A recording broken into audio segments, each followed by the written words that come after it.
Smiling Sam Alvey, appreciate the time having you back on. You got a fight coming up on March 28th in Columbus, Ohio. Let's get into the first topic, which I wanted to ask you about is this judging controversy in MMA. Someone close to you, Dominic Reyes. Do you feel like he got screwed in his fight? Yeah, he definitely got screwed. It was obvious to just about everyone except two of the three judges. It was just a ridiculous travesty. And then Jon Jones is, of course, he's not gonna give him the rematch like he deserves. And it's probably smart on Jon Jones not to give him the rematch. He doesn't want a second crack at or he doesn't want to give Dom a second crack. Yeah, Dom, he didn't really surprise a lot of people. I feel like a lot of people expected him to do that and expected him to win that fight, and Jon Jones not giving him the rematch is kind of smart, like you said. With the open judging, that's the new thing that they're having. It's going to be implemented soon in the U.S. What are your thoughts on that? Is that where they tell you the scores between rounds? Yes, to everybody. I'm interested in seeing how it works. I mean, I see how long it takes the judges now to give the scorecards to Bruce Buffer. And so now they're going to have to get all three scores to the corner, who then gives it to the fighter. It's going to be difficult. And then especially for the fighter to have to calculate exactly what a 29-28 for him, 29-28 for the other guy means. So it'll be interesting. I'm interested in seeing it tested before it gets implemented fully in the U.S. Well, actually, they've been doing it in Japan, in Pancrase, for the last couple years, and what they do is they announce it in the arena. In the arena, okay. So like everybody can hear what the scores are, and it kind of gives a different feel to the fights. Do you feel like it will? Yeah, it definitely could. If you know the judges are screwing you in the first two, you gotta pick up the pace. But it'll add something else. I mean, like if what was it, round 2 that one of the judges gave it to Jon Jones, if Dom Reyes, who won round 2, hears and he lost round 2. I mean that's going to take some focus to figure out. So I really will be interested. And I don't know how I would react, but it probably will lead to some better third rounds. Now another thing that I saw that you've reached the 25 test mark for USADA. They all come back clean. It seems like they're doing a good job, but when you see guys get popped, by USADA and kind of get off with these weird judgments, what is going through your mind? You know what? It's some guys are bigger than the system. As much as they'll deny it, as much as Conor McGregor could probably do whatever he wanted to. He could punch whoever he wanted to whenever he wanted to and get away with it. Jon Jones is probably in that same boat. There are probably a few other athletes in the UFC that can get away with it, and it doesn't affect me because I know that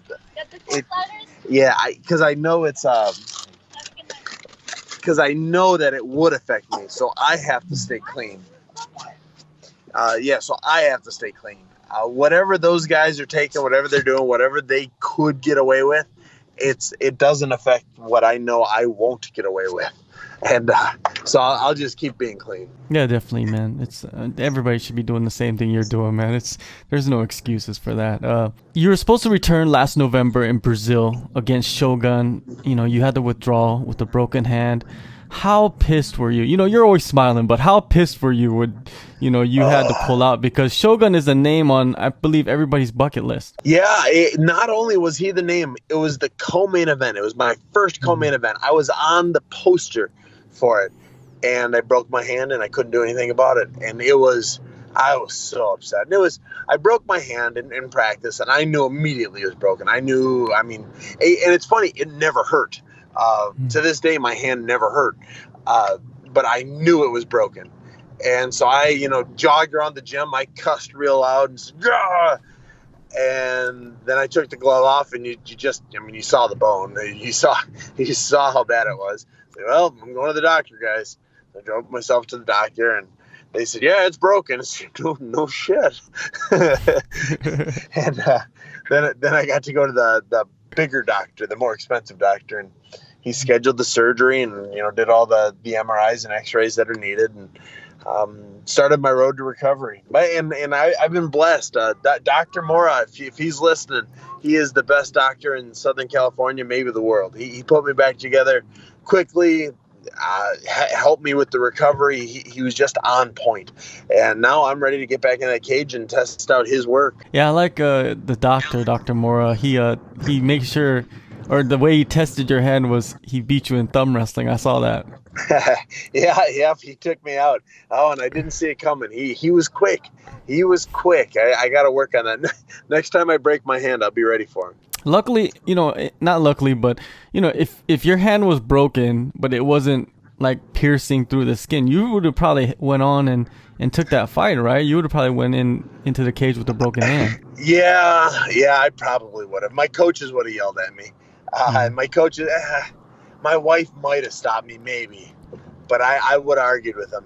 I don't need that hand anyways. I got one really good hand. I'll use that one. While you were going through the recovery, did you decide to focus on anything else, while your hand was in the cast? No, it was such a pain in the butt because I wasn't allowed to sweat. So I couldn't hit the bag. I could do nothing. So I got one of those Fitbits, so to keep my step count up. And so and late at night, my wife was always irritated because, we have 5 kids. I said, Britt, I didn't get to where I needed to. I got to go for a walk.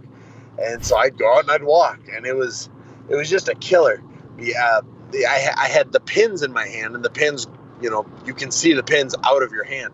And so I wasn't allowed to sweat. They didn't want any infection or anything. So it was very difficult. How long before you got back into full training? Pretty much the day they took the pins out. I mean, I started doing stuff. The days they took the pins out, I put a Band-Aid on and I started running right away. I was running all day, every day. As soon as he cleared me to put a glove on, I put the glove on. I just didn't throw the glove. I used a lot of kicks, a lot of hand stuff. And as soon as he cleared me to punch, I was punching as hard and as often as I could. People say sometimes when you break a bone, it comes back a little tougher, a little stronger. Do you feel that in your hand? We'll see. I'm going to try real hard to break it over Khalil's face. So we'll see if it holds up. All right, well, Khalil Rountree, a guy that has transformed into a striker, a Muay Thai specialist, a guy that's going to stand and trade with you. Man, I'm pretty sure you're salivating over this matchup. Oh, my goodness. I hate not fighting. I am a guy, I've tied the record. I've got the fastest record getting to 6 fights in a year in the UFC.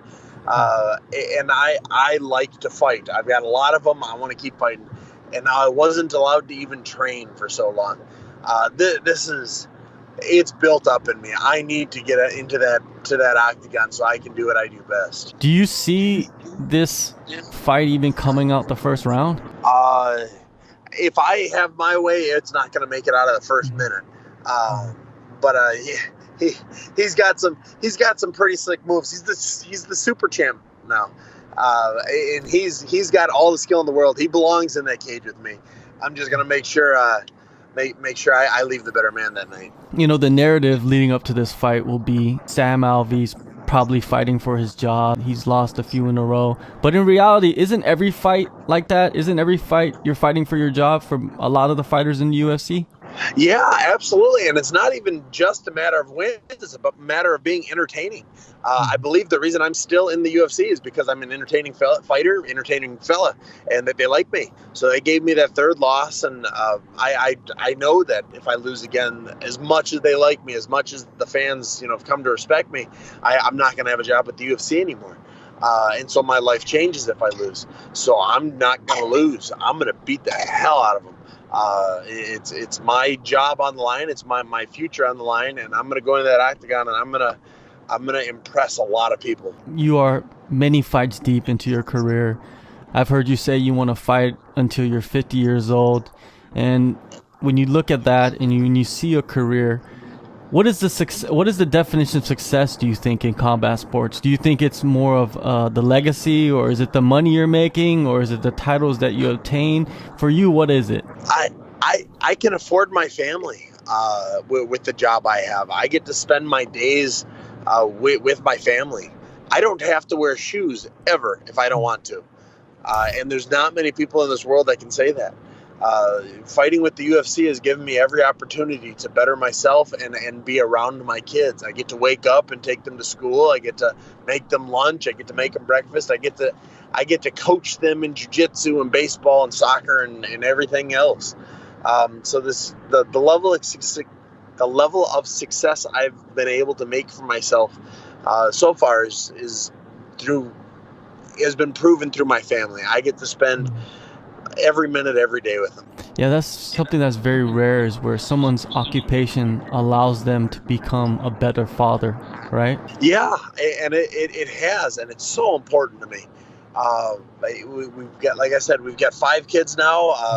I don't plan on stopping anytime soon. My wife is still game, and we've gotten into the foster business. I say business playfully. I get into it's a hard thing to do to love these kids so much. But yeah, we're doing that now, and I wouldn't be able to do any of it if it wasn't for the success I've had creating the life I have with the UFC, with my fighting. Yeah, Sam, it's always a pleasure talking with you, man. I feel like you're one of the great stories, and your career is one of the great careers, not just inside the cage, but also outside the cage, and what you're doing. And hopefully you get 10 more fights, 15 more fights in the UFC. But before that happens, March 28th, UFC on ESPN 8, Columbus, Ohio, USA. Thank you, Sam, so much for the time, and good luck on everything that you're doing. Thank you so much for your time, sir. And I promise next time we talk, I'll make sure my Skype is up. All right, for sure. I got caught coming from the gym.